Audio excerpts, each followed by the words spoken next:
newly created Virginia Small Business Resiliency Fund.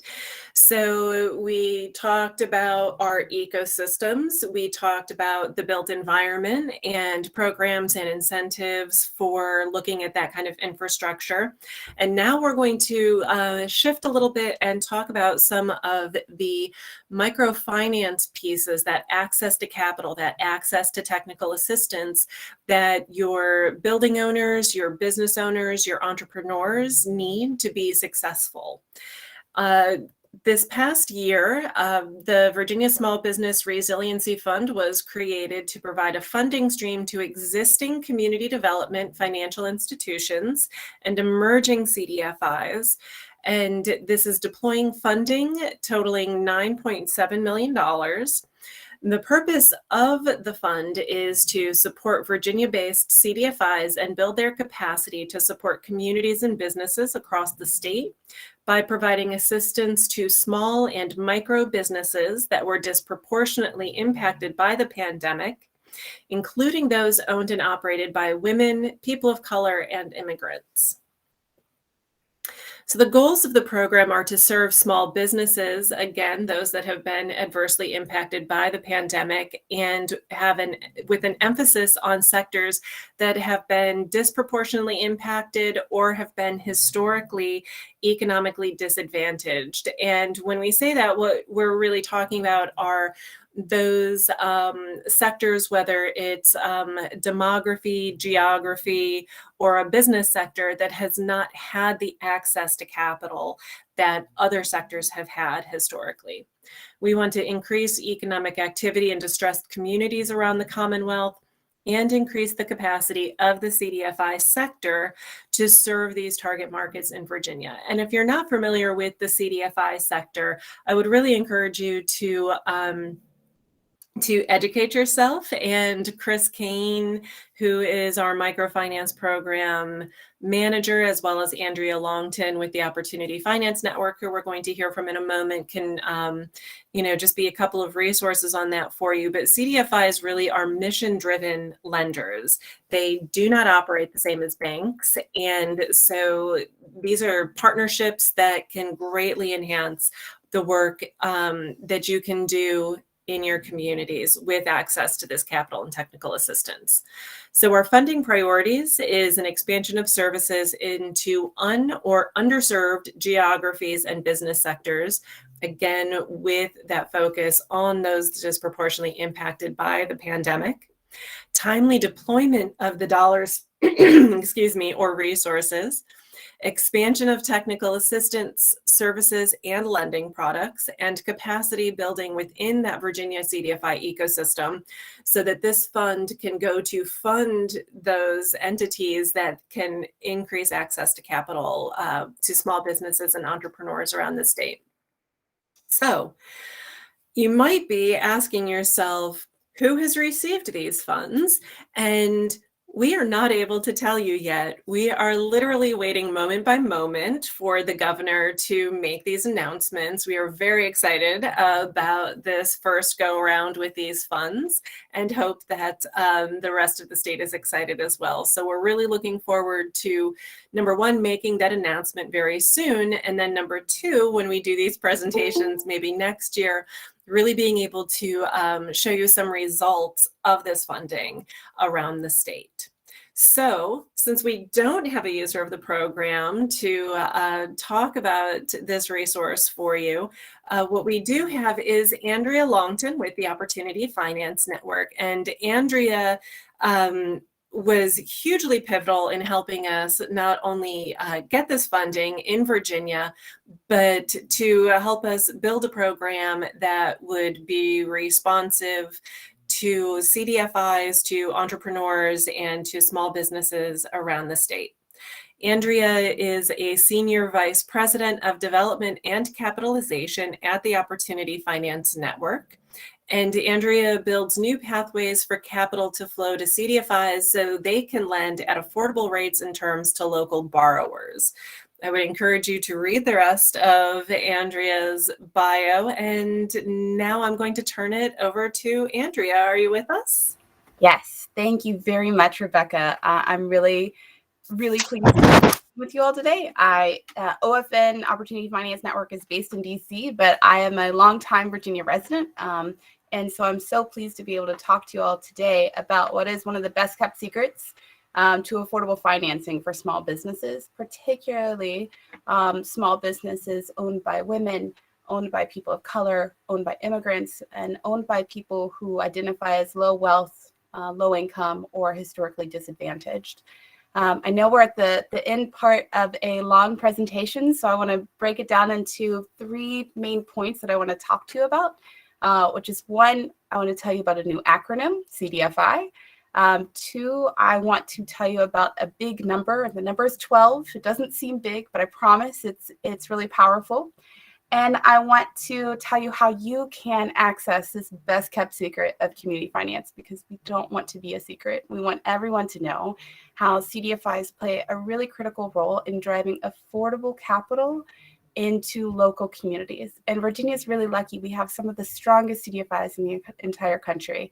And we're at a great point where through Rebecca's help, we've unlocked capital, and really critical capital, for CDFIs who are able to take that and drive it in a big and powerful way, an affordable way into our communities. So we'll start with the acronym, then we'll go to the number, and then we'll talk about how can you get it. So the acronym is CDFI, Community Development Financial Institutions. Like Rebecca said, these are financial institutions, but they don't operate in the same way that a bank operates. They are mission driven. They're not profit focused, they're people focused. And most of the time they're nonprofits. And so their focus is, how do we get affordable capital into our communities? How do we serve people in places that have been historically underserved by mainstream finance? CDFIs can be banks or credit unions. They can be loan funds or venture capital firms. And they've all been certified by the U.S. Treasury Department as both financially sustainable and mission focused. Virginia, again, is really lucky in that it has 20 CDFIs with track records dating back more than 30 years, who have done some great work in Virginia and who stepped up during COVID, who step up every day, but in particular during COVID, to make sure that their small businesses, among all of their other borrowers, made it through and were able to thrive. Often CDFIs went in and said, let's get you the capital you need. Let's make sure that you don't go under with this loan, because it's a huge cash flow disruption. And they made sure that federal and state policy addressed how are we making sure that we're getting capital into our communities that need the capital. We're not all Shake Shack. We can't all get that great federal dollars as easily and quickly when we're not at the top of a big bank Rolodex. So how do we get that money in? And part of that response at a state level was creating the Virginia Small Business Resiliency Fund. Said, how do we get very local and get our small businesses the long-term, low-cost financing that they need? Which brings me to my next point, which is a number. So if you can, I'll talk about this one. The other nice part, perfect, is that this program is a state program.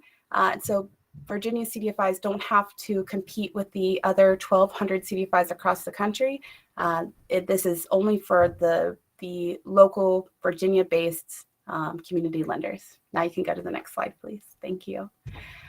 So the number I want to tell you about is 12, where we have, when a CDFI is awarded $1, they're able to transform that $1 in grant funding into $12 of loans into their community.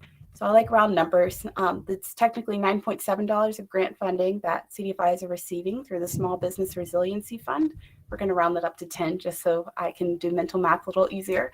That $10 million is estimated to unlock $120 million in community loans. So I brought a visual aid because I know everybody has been sitting here for a while and I'm in my kids' playroom.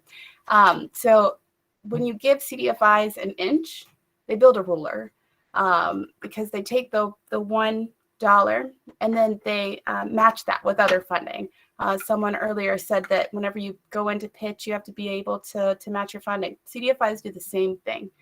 they are well established at being able to capitalize themselves. So they take the $1, they're able to match that usually through foundation sources, maybe federal dollars into 3. And then they leverage that up 3 times. So thank you to my kids building blocks. So they take this $1 that the Virginia state government awarded them, and then they turn that, doing what they do best, which is basic finance and capitalization and leverage that all their CFOs love to talk to you about, and turn it into $12 of loans into the communities, because that's what CDFIs are really focused on.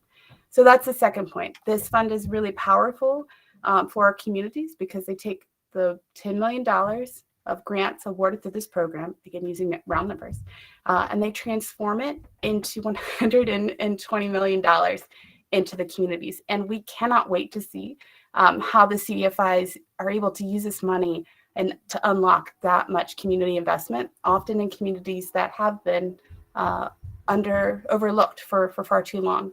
So you can go to the next slide. The last concept is, how do I get this money? How do I help my community's small businesses get this money and learn more? You call them, just like anything else. Call them and say, hey, I need this. This is my business. This is what I need. Here's the capital I need.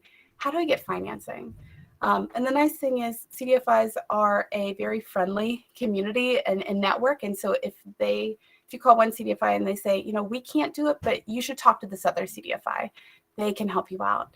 Or you should talk to this other lender entirely, they can help you out. Because CDFIs, again, are focused on how do we get money into our community? How do we help our communities thrive through financing? Because as everyone here knows, you can't do anything without the finance. And that's what CDFIs are positioned to do. That's their goal. That's their eyes on the horizon, is how do we get our communities the capital they need to grow to their full potential. So the best way to find your local CDFI is to go through either the Virginia CDFI Coalition, and I've put the website on this slide. It's vacdficoalition.org. You can also go to my company's website, ofn.org. We have a CDFI locator as well, but it is a national one. So if you want a very local, here's a CDFI coalition, I go to the Virginia CDFI Coalition, find your local CDFI, give them a call, and take it from there. So I will end there. Thank you very much, Rebecca. This was fantastic, and I look forward to answering any questions in the chat. Andrea, thank you so much for joining us today and for your education and advocacy around the CDFI ecosystem in Virginia and that broader Opportunity Finance Network. So I'm hopeful that everyone learned something new there about CDFIs. I know that when this fund was provided to us, I have learned a lot as I've looked into CDFIs, how they operate, and what they can bring to local economies.